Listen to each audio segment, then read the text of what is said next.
On today's show, we're going to cover three common test failures while testing category rated cabling, what they are, and how to fix them.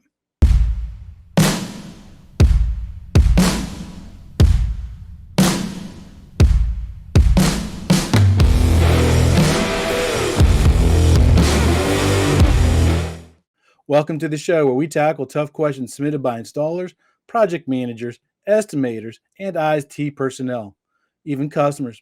On this show, we connect at the human level so that we can connect the world. If you're watching this podcast on YouTube and you like this content, please hit the subscribe button and please hit the bell button to be notified when new shows are being published. If you're listening to this show on some podcast platform like iTunes, Stitcher, or some other platform, would you mind consider leaving us a 5-star rating? Both of these steps helps us take on that algorithm so more people can hear our message so we can educate, encourage, and enrich the lives of more people in our industry. Also, make sure to join our After Hours live multi-stream broadcast where we answer your questions live on YouTube, LinkedIn Live, Facebook, TikTok, and even Instagram. Well, almost Instagram. After Hours is held on Thursday nights at 6 p.m. Eastern Standard Time, and questions submitted early via comments, direct message, or maybe even emails at questions@letstalkcabling.com obviously get preference. And finally, while we provide this content free of charge, and always will, if you would like to support this channel and have access to additional information, make sure to check out the QR code. There you can buy me a cup of coffee, you can schedule a one-on-one 15-minute Zoom call with me after hours, or you can become a Patreon member and enjoy additional benefits. You can even visit our Amazon links page on our website and see products for the ICT industry. You won't pay extra, but I'll get a stipend if you do. Tonight's show was inspired by one of my mentees. She wanted me to cover testing. And in preparation for our meeting later this week, I thought this would make a really great show for the podcast. So here we are. Testing cables has become more complex than testing earlier cable plans. Usually we would just test for continuity, specifically looking for opens, shorts, reversals, transposals, the simple problems. We used a simple, cheap continuity tester.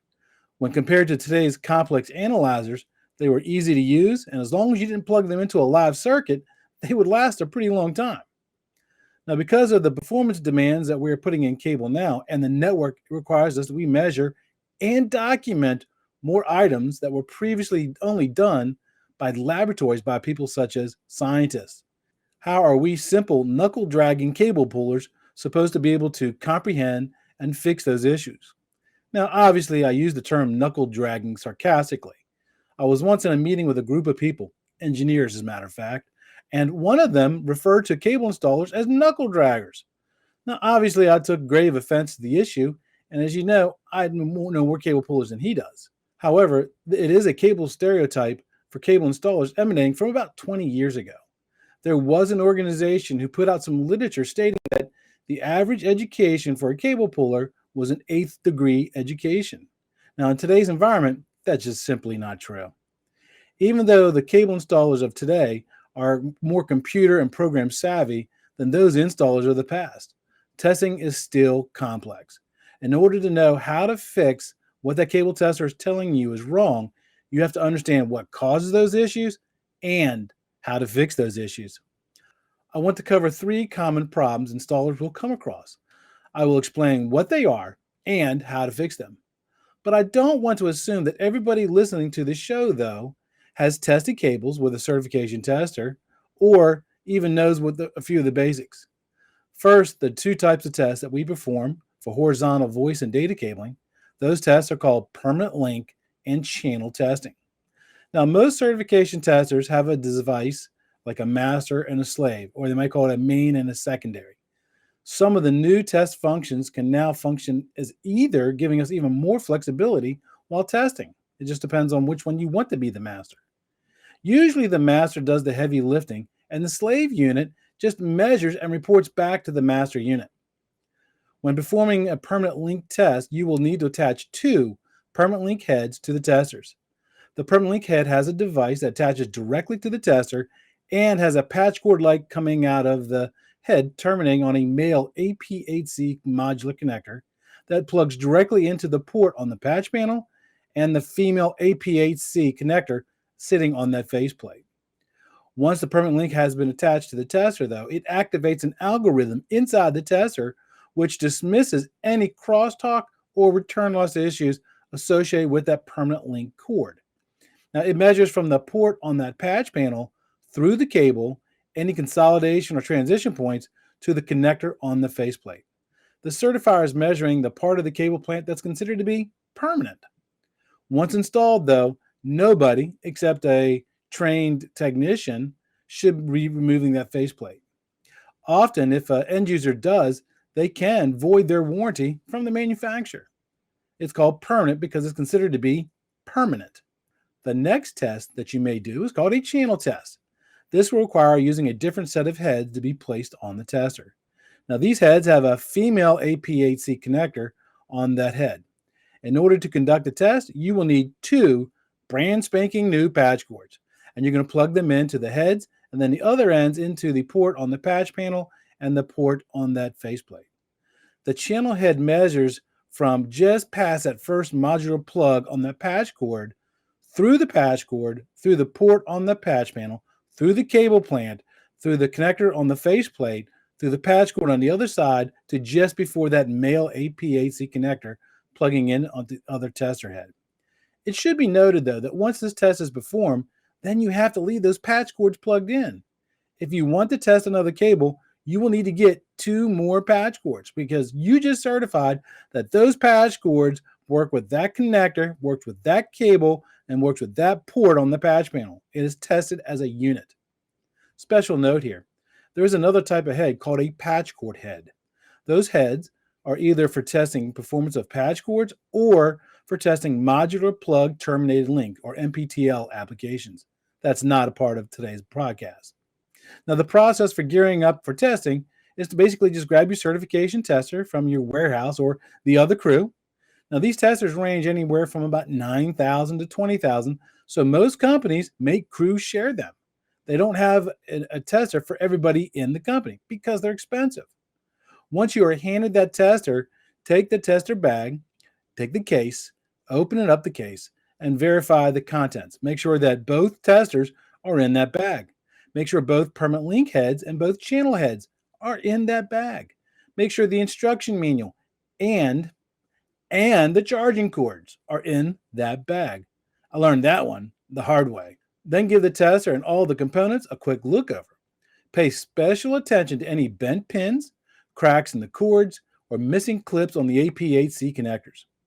Also, turn on the tester and verify that it has been factory calibrated within the 12 previous months. This is a requirement by the standards and most manufacturers who may be issuing a warranty. And finally, verify that the tester has the latest software update on it.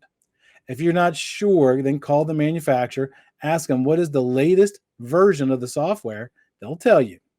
Updating that software is a simple task that most people can do with the testers. Make sure that any of those differences that you found earlier are remedied before you go anywhere.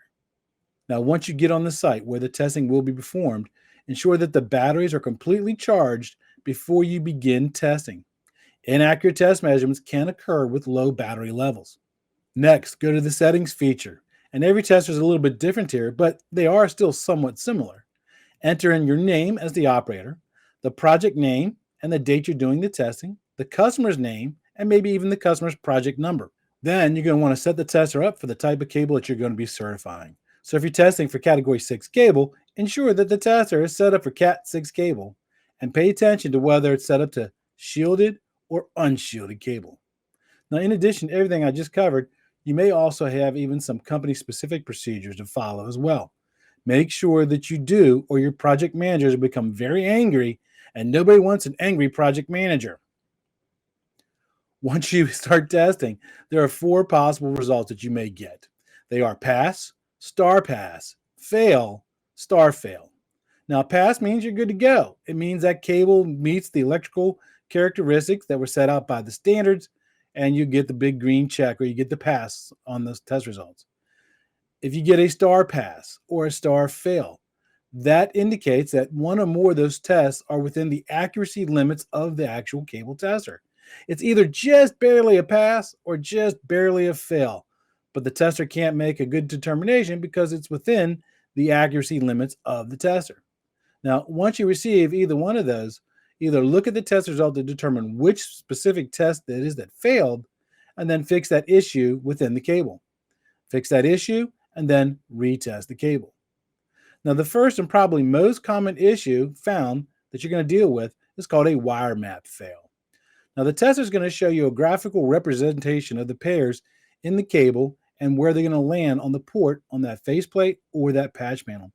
Be careful because the tester will be reporting to you in pin numbers, not pair numbers, and those are different. The pin numbers are pins 1 through 8, with 1 being on the far left and 8 being on the far right.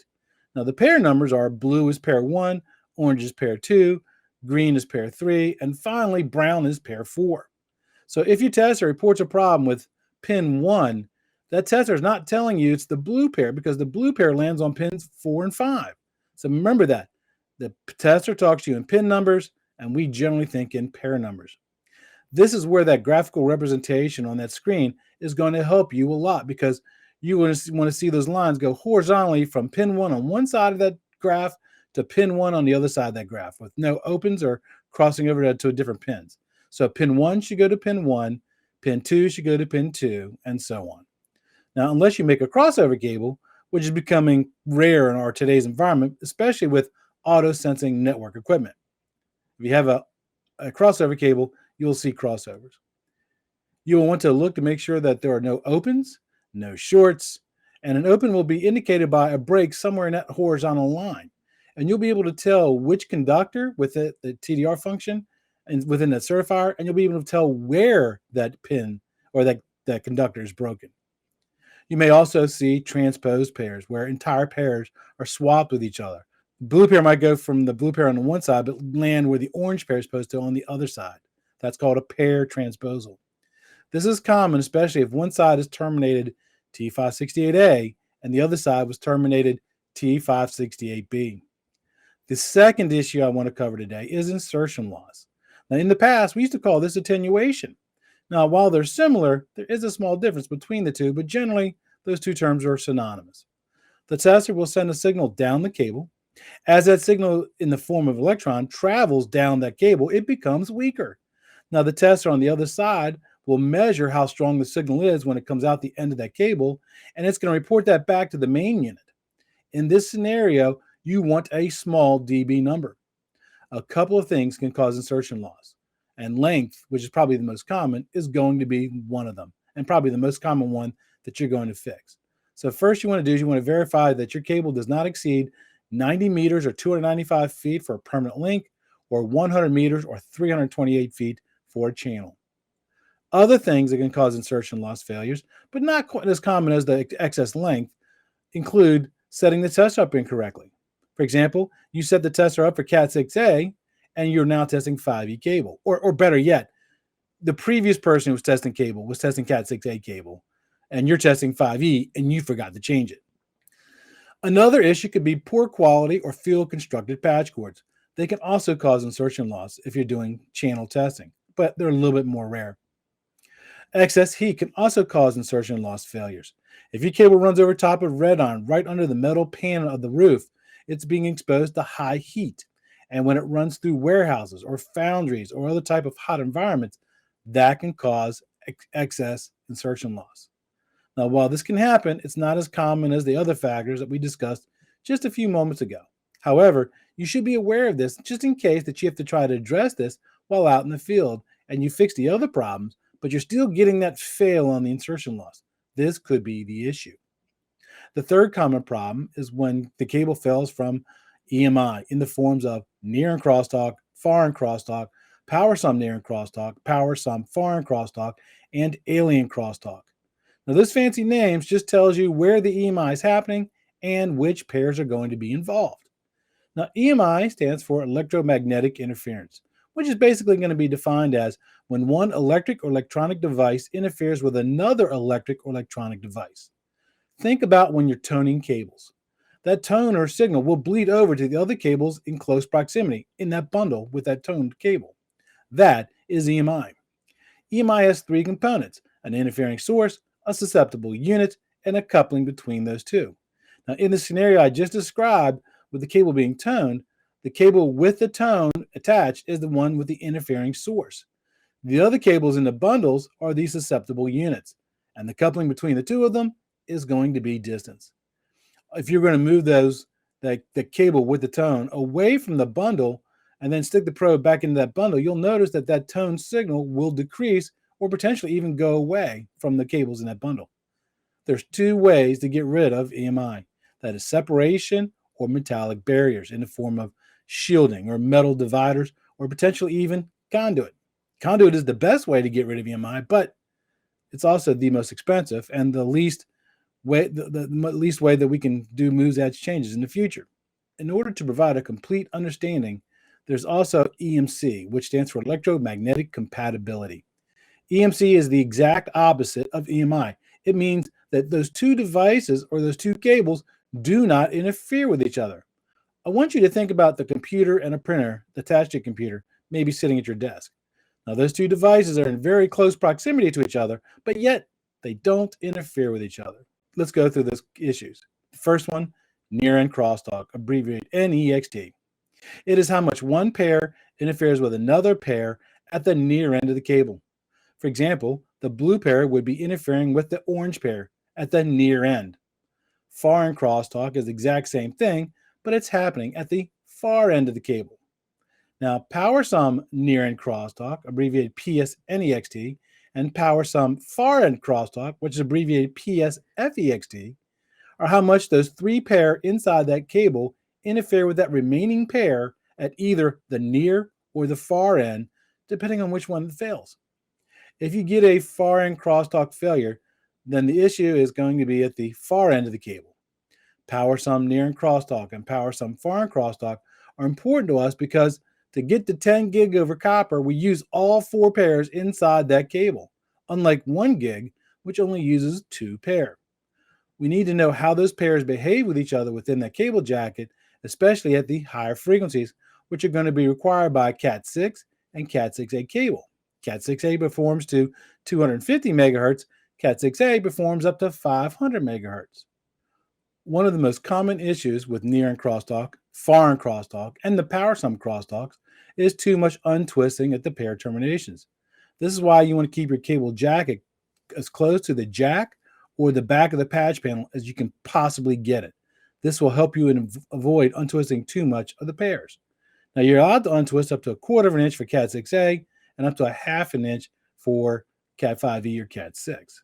But if that jacket comes all the way up to the back of the connector or all the way up to the back of that patch panel, you will be well within those numbers. If you get that failure, you can also run the TDR function on your certifier because a kink in the cable can also give you this type of failure if it's within 60 feet of one end of the cable or the other. Now, the TDR function will show you at the footage marker, so you can actually rule out the termination and then go look at the actual location. Now, unfortunately, you're going to be replacing that cable because trying to bend the cable back to normal, you will never get those pairs to within the same cable geometry that the factory had them set them at the factory. Now, another issue can be because I just remembered I did a project in Niles, Ohio, where I got foreign crosstalk failures on a few of my cables at a call center that I installed. Now, it ended up being bad connectors. There wasn't a lot of them. It was only 5 out of probably about 3,000 connectors. And the factories, they strive for a 99.99% rate for producing quality products. But even with the 4 nines, some bad ones are still going to slip out the door. In my 40 years, this was the only time that I had connectors fail because of foreign crosstalk issues, and they needed to be replaced. If the issue is not resolved, then you need to make sure that you're using the correct adapter for the tester, for example, a Cat6A adapter for Cat6A cable, especially for the permanent link, not the permanent link, especially for the patch cord adapters. Also, poor quality patch cords can cause this failure as well. There are 2 other areas where EMI will impact you. They are attenuation crosstalk ratio far end and power sum attenuation crosstalk ratio far end, abbreviated ACR-F, and PSACR-F. Now, these are not actual tests. Rather, they're calculations based on near and crosstalk, far and crosstalk, power sum near and crosstalk, and power sum far and crosstalk. If you're getting a fail within the ACR-F and the power sum ACR-F, you're also getting a fail out of one of the either near and crosstalk, far and crosstalk, or one of the power sum crosstalks. Fix the issue in the near and crosstalk or the far and crosstalk problems, and then your ACR-F or your power sum ACR-F will resolve automatically. There are also some other areas in your cable that may fail, which include DC resistance, delay skew, propagation delay, return loss, just to name a few. Make sure you tune in next week to find out how to fix those issues and what they actually are. Other episodes that we have in the hopper include a conversation with Steve Cowles, RCDD from AEM Test Manufacturing, to discuss how to do fiber optic loss budgets. Christopher Hobbs from Bixby discussing the newly released 8th edition ITSM manual and the changes to their training program to adjust to those changes. I hope that you're able to learn something new from today's show, and I hope something you learned from this show has made you a little bit more proficient in your field. Make sure to let me know if you learned something from this episode or if it has impacted your life. Until next time, remember, knowledge is power. That's it for this episode of today's podcast. We hope you were able to learn something. Make sure to subscribe so you don't miss out on future content. Also, leave a rating so we can help even more people learn about telecommunications. Until next time, be safe.